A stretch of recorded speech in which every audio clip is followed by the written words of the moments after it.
Good evening, ladies and gentlemen. Welcome back to U Talks into the episode 9. We talked in episode 8, the second part of the book, which is how to manage the pressure and those pressure solutions. Now, the last episode we talked about 5 solutions out of the 22, and today we are going to talk about the next 5.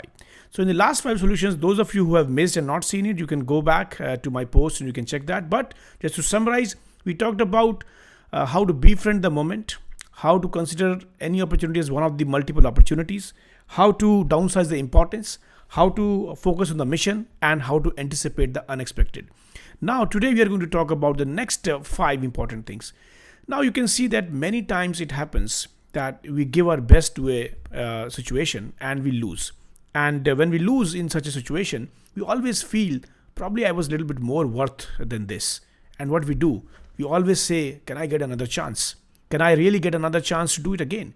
So what you are doing in this process of losing a situation and again thinking in your mind that you can get another chance is you are reaffirming that your self-worth is higher, much higher than probably you would have felt when you have lost into a situation. So that's why the 6th pressure management solution talks about recognize that you are worthy. And once you start affirming your self-worth, then things start changing. So the book also talks about important steps that in order to do that, in order to recognize your self-worth very clearly, you have to list out your values, their importance to you, and you realize that your identity is not solely tied to only one thing or maybe probably to one failure. And list the positive attributes. I can tell you one of the examples from my personal life, probably when the COVID was happening here in February, March. In any business scenario, the challenges always come. And so as I was facing. So when you start looking at the dim side of the situation, you feel, oh my God, there are 10 things which are happening not good. And then you make a list on the other side that what are the 15 positive things which are probably going to happen. So you look and focus, you make a list, and then you say, yes, what best you can do in those 15 things. And you can imagine that the dim sides were far too lower than the bright sides. And that's why this only can be affirmed when you start recognizing your own self-worth. So very important phenomena to do that. The next point which also associates more closely to this is recall you at your best.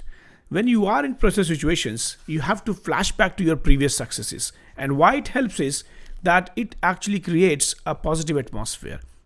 This is not something a very new solution. I'm pretty sure that at every point of time, we all try to do that. If we are going to an examination or to a sports match or to any presentation, we always recall when was the last time I did something similar and successfully. And then what it does is that it becomes your habit so much that you even don't feel, and involuntarily your whole body comes into that rhythm and you start executing it. I recall an example in around 15 years ago when I was in my previous company. We used to make presentations once in a month or maybe once in 2 months. So there used to be an anxiety to make those presentations in front of the senior management.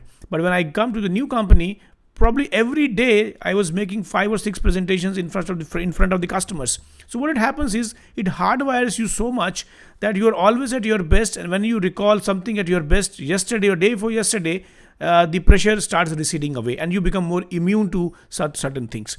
So here's another example the book mentions is that make a list of the times you were successful, when you were at your best in pressure moments. Sit in a comfortable chair, regulate your breathing to a comfortable level, relive those successful moments under pressure, and conclude each story by saying, I did it, I did that. So, you can always calibrate in what kind of situations you are and when you want to use this pressure management solution.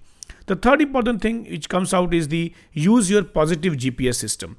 Now, our ancestors have always done that. Be positive during your high pressure moments. That also it talks about the same way. And there are certain examples the book mentions. You can do it in three ways. One is that whenever you're approaching any task, for example, if you have launched your YouTube channel, if you have launched your Facebook channel, if you started writing a book, of course, you are definitely far away from a big success. It takes a lot of efforts, a lot of years of efforts. But if you really want to go and achieve it, you have to start thinking positive images which can foster your positive thinking, and you have to start imagining that you have climbed the Mount Everest. So this can happen for your long-term goals, for your mid-term goals, and even short-term goals. For example, in let's say next 7 days or 10 days or 20 days, you're up for one of your biggest deal to be won, then you have to imagine that you have won it. And second thing it also talks is that you have to tell your teammates, and you have to use a very positive language. For example, if you say, if we will win this program, we are going to do this. Compared with this statement, when we win this program, we are going to do this. So it completely changes the belief in the team who is working on it. So a positive GPS system, which consists of your positive frame of mind, your positive language, makes a whole lot of difference. And you have to use a lot of encouraging and self-confident improvement languages to make possible the use of the positive GPS system. Now the next point is the 9th one, which is the here and now, which we talked about in certain respect last time as well. But it says that you have to focus on your mission. You have to focus here and now, and how you can do it. It actually creates a very good technique, which might also be a little bit more similar to what we do in our meditation. You start focusing on your breathing. You're focusing on your face, your hands, your body. When you face a certain kind of a pressure situation, then it brings you back into here and now situation, which means you are just in the moment. So that's why they say, and this word became very popular, stay in the moment. So staying in the moment is not easy. I'm not saying that these kind of situations are emerging for you every day basis, but these are only tools which you can use, and if you can practice on a daily basis in your multiple scenarios which might be emerging, then it can really help you. Some people asked me that why this podcast is important. I said that people who are really operating under high pressure, for them it is, yes, it is useful. But for someone who are not in those pressure management solutions, this is a medicine which may not be effective, or they even don't need it. So that's why you have to be in the moment and stay in the moment, and there are different techniques they have mentioned to do that.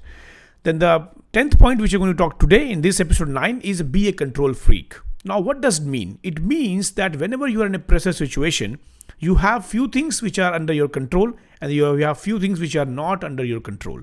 Now in this, to execute this pressure solution effectively, the book says you have to be able to know what you can control, second, what you cannot control, and third, when your focus shifts to things you can't control, you can't snap it back.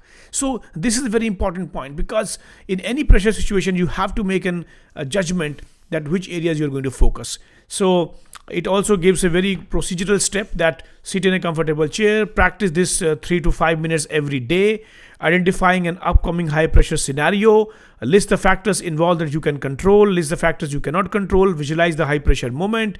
Now think about things you can't control, visualize your performance going astray, and bring your mind back into something which you can control. And then once you are able to control something, give your whole energy to it, focus completely onto it, list down the process and in full detail, so that you're not missing any procedural step to this. So this basically talks about how you can ensure that even in the high pressure situations, when you're managing yourself mentally, you're avoiding any cognitive distortions, you are making a right appraisal of the situation, you're also performing and executing things to your best of the abilities. So guys, this was the 10 solutions we talked about, 22. There are 12 more coming up. So for that time, since that time, thank you very much. And let's watch you in the episode number 10. Thank you very much. See you again.